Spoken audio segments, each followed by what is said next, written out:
Hi, Lee and Ben. I just have a question for you both as well. You said there, Lee, that we did obviously go through that bad run of form.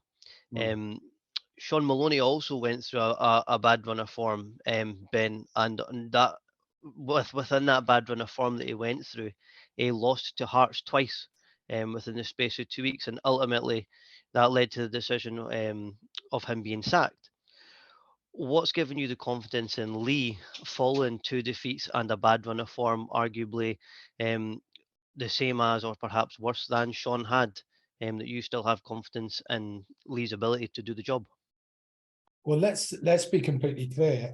When we look to remove Sean from his position, and I think it's probably worth me pointing out, just because a manager isn't necessarily successful at one club in the period of time that they had there, whether they had long enough or not, I wish Sean and his coaching team the very, very best of luck and support at Wigan, because ultimately, who's to know whether these decisions are the right decisions that you make? But what I did feel was, and this was felt by the board as well, was that it wasn't necessarily just the results; it was the direction and the style of football that wasn't quite really matching with what we believed the philosophy was coming out of from Sean's kind of style of football.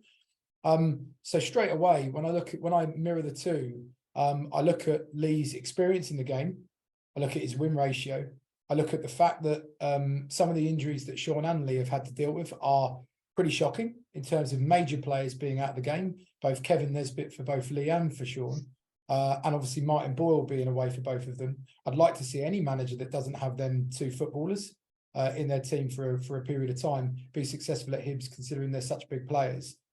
But actually, when you look at Lee's results and statistics since he's been at Hibs, he has entertained. And if you actually look at the games that we're playing and the type of chances created, the shots on goals, the actual goals scored, I think sometimes you have to look at some of the mitigating circumstances around VAR.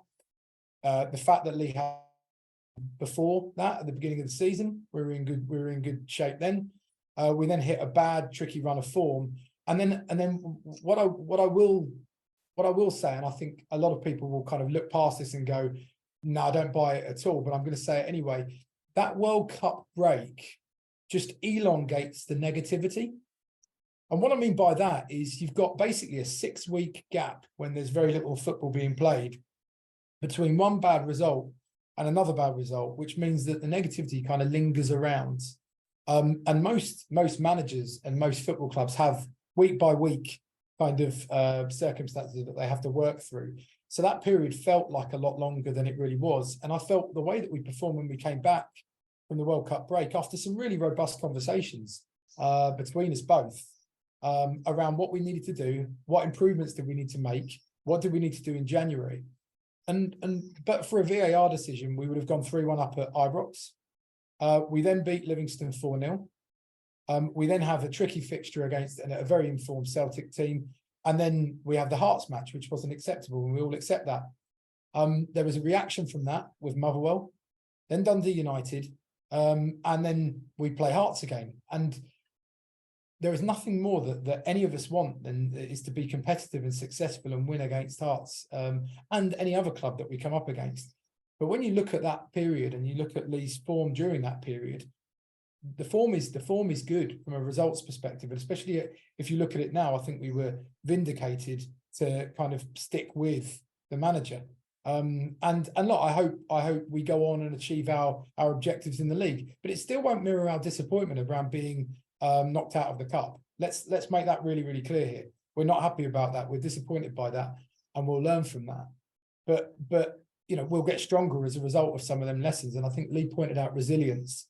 One of the things that we have had to be, because of the sheer criticism rightfully aimed at the club, the hierarchy, the board, the owner, the head of recruitment in Ian, myself, Lee, and some of his management team, the players, which is of no benefit to us being successful, especially the players. And we've had to come together, and we've had to have some really good, robust conversations. And I think that will stand us in good stead to move forward. So hiring and firing managers is never an easy thing to do. And we want to build some stability here at the club. We want to surround ourselves with good people. And I believe we've got some really good people at this football club with some really good players. So, you know, hopefully the fan base can start to see that and start to see green shoots from a really bad run. But I would like to see a little bit more positivity, because that can only, negativity breeds negativity, positivity breeds positivity, and I think we've just got to get to that point where we start to see the positives rather than talking about a bad run. When actually, what are we on now? A good run?